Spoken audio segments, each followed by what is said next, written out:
गीता में भगवान श्री कृष्ण ने कहा है कि जो हुआ अच्छा हुआ, जो हो रहा है वो भी अच्छा ही हो रहा है, और जो होगा वो भी अच्छा ही होगा। कभी कभी हमारे मन में यह प्रश्न भी आता है कि हर वो परिस्थिति अच्छी नहीं हो सकती जब हमारे साथ बहुत बुरा हुआ हो। पर इंसान देख ही कितना सकता है। समय के साथ साथ परत दर परत जब प्रश्नों के उत्तर मिलने लगते हैं तो हमें ये यकीन हो जाता है कि वाकई जो भी हो रहा है अच्छा ही हो रहा है। बस हमें अपना कर्म सच्चे मन से करते जाना है, बाकी सब कुछ उस पर छोड़ देना है। एक बहुत ही सुंदर कहानी है। एक बार मृत्यु के देवता ने अपने दूत को पृथ्वी पर भेजा एक स्त्री की आत्मा को लाने के लिए। देवदूत जब उस स्त्री की आत्मा को लेने पृथ्वी पर आया तो उसने देखा कि उस स्त्री की 3 छोटी छोटी बच्चियां हैं। एक तो इतनी छोटी है कि माँ से लिपट कर बिलक बिलक कर रो रही है। पति पहले ही मर चुका था, परिवार में और कोई भी नहीं था। स्त्री के मरने के बाद इन बच्चियों को कौन पालेगा? ये ख्याल आते ही देवदूत उस स्त्री की आत्मा को लिए बगैर ही वापस लौट गया। जब मृत्यु के देवता ने बिना स्त्री की आत्मा लिए खाली हाथ वापस लौटने का कारण देवदूत से पूछा तो उसने वो सारा हाल कह दिया जो उसने देखा था। मृत्यु के देवता को बहुत क्रोध आया। उसने क्रोध में आकर देवदूत से कहा, तुम नहीं जानते कि कितना बड़ा अपराध किया है तुमने। जिसकी मर्जी से जीवन होता है उसी की मर्जी से मौत भी होती है। तुमने उनकी मर्जी के खिलाफ जाकर जो अपराध किया उसका दंड तुम्हें अवश्य मिलेगा। तुम्हें पृथ्वी पर जाकर तब तक रहना पड़ेगा जब तक कि तुम्हें अपनी भूल का एहसास नहीं हो जाता, और जब जब तुम्हें अपनी भूल का एहसास होगा तुम्हें हंसी आएगी, और जब तुम 3 बार हंस लोगे तब तुम्हें वापस बुला लिया जाएगा। देवदूत ने सोचा, सही तो मैं ही हूँ, फिर मुझे अपने ऊपर हंसने का मौका कैसे मिलेगा? वो ये सोच ही रहा था कि उसे पृथ्वी पर फेंक दिया गया। अब उसका शरीर हर एक चीज़ को ऐसे ही महसूस करने लगा जैसे एक मनुष्य का शरीर करता है। जाड़े की कपकपाती ठंड थी, हड्डियां भी कड़क रही थी, और वो निर्वस्त्र था।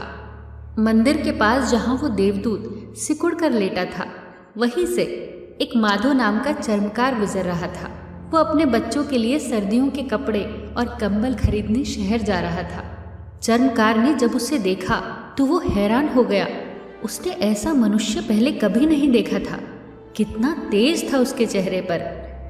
फिर वो सोच में पड़ गया, ये निर्वस्त्र क्यों है? शायद किसी ने इसका सारा सामान लूट लिया हो। उसने देवदूत से पूछा, कौन हो भाई, कहाँ से आए हो? देवदूत ने कहा, अभी मैं कुछ नहीं बता सकता, बस मुझे यहाँ दंड भोगना है। तुम्हारा घर कहाँ है? माधो ने पूछा। मेरा कोई घर नहीं है, मैं बस दंड भोगने आया हूँ। माधो को उस पर तरस आया। उसने अपना कोट उसे उड़ा दिया और उसे अपने साथ घर ले चला। रास्ते भर सोचता जा रहा था, पत्नी बहुत चिल्लाएगी, क्या जवाब दूंगा? पर इसे ऐसी हालत में छोड़कर भी तो नहीं जा सकता।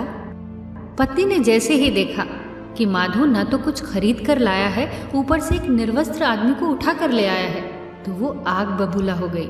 खूब चिल्लाई माधो पर थी तो माधो की ही पत्नी। थोड़ी देर बाद दोनों के लिए खाना भी ले आई। देवदूत पहली बार हंसा, जोर जोर से हंसा। दोनों ने कारण पूछा हंसी का, तो देवदूत ने वही जवाब दिया, अभी कुछ नहीं बता सकता, मुझे यहाँ दंड भोगना है। जानते हैं देवदूत क्यों हंसा? देवदूत इसलिए हंसा क्योंकि न तो माधो जानता था न ही उसकी पत्नी कि वो एक देवदूत को घर लाए हैं। उसके आते ही घर खुशियों से भर जाएगा।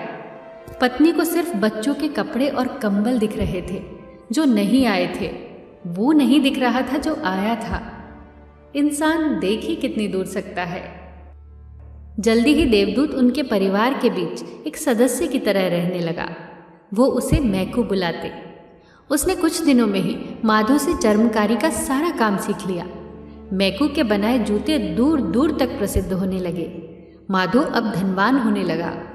एक दिन राजा का आदमी चमड़ा लेकर आया और उसने माधो से राजा के लिए जूते बनाने को कहा और चेतावनी भी दी कि बहुत कीमती चमड़ा है, बहुत दूर से मंगाया है, कोई भूल चूक हुई तो दंड अवश्य मिलेगा।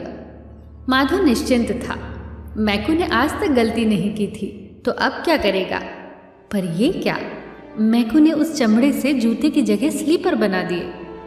उस देश में स्लीपर आदमी को तब पहनाया जाता है जब वो मर जाता है। माधव ने अपना सर पीट लिया, पर अब कुछ नहीं हो सकता था। अब तो उसे दंड भुगतना ही पड़ता। इतने में किसी ने दरवाजा पीटा। वो वही राजा का आदमी था। उसने माधव से पूछा, जूते बना तो नहीं दिए? राजा की मृत्यु हो गई है, अब उस चमड़े से जूते की जगह स्लीपर बना देना, कहकर वो चला गया। देवदूत अब दूसरी बार जोर जोर से हंसा। जानते हो देवदूत क्यों हंसा? वो ये सोचकर हंसा कि भविष्य अज्ञात है, सिवाय उसके कोई नहीं जानता कि आगे क्या होगा।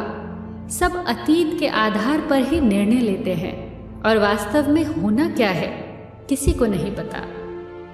देवदूत को माधव के घर रहते रहते कई बरस बीत गए। एक दिन एक बूढ़ी स्त्री 3 लड़कियों के साथ माधव के घर आई और उनके लिए जूतियां बनाने का ऑर्डर दिया।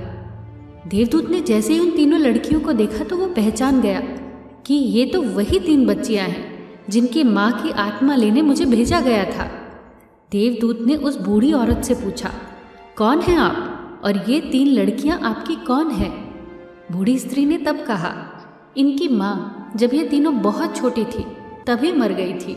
मैंने इन्हें रोते बिलखते देखा तो अपने घर ले आई। मेरा इस दुनिया में कोई नहीं था। ये तीनों ही मेरी खुशियों की वजह बनी। आज मेरी अपार संपत्ति के मालिक ये तीनों ही हैं और अब इन तीनों का राजघराने में विवाह होने जा रहा है। ये सुनकर देवदूत तीसरी बार जोर जोर से हंसा। अब वह लगातार हंसता जा रहा था। जानते हो वो इस बार क्यों हंसा? आज उसे ये फिर से एहसास हो गया था कि उसने बहुत बड़ी भूल की थी। नियति बड़ी है। हम उतना ही देख पाते हैं जितना देख पाते हैं, और जो नहीं देख पाते बहुत विस्तार है उसका। आज उसने माधव को अपनी पूरी दास्तान सुनाई और अपने लोक चला गया, क्योंकि आज उसका दंड पूरा हो गया था। वो समझ चुका था कि जो हुआ अच्छा ही हुआ, जो हो रहा है अच्छा ही हो रहा है, और जो होगा वो भी अच्छा ही होगा। फिर मिलेंगे दोस्तों अगली कहानी के साथ।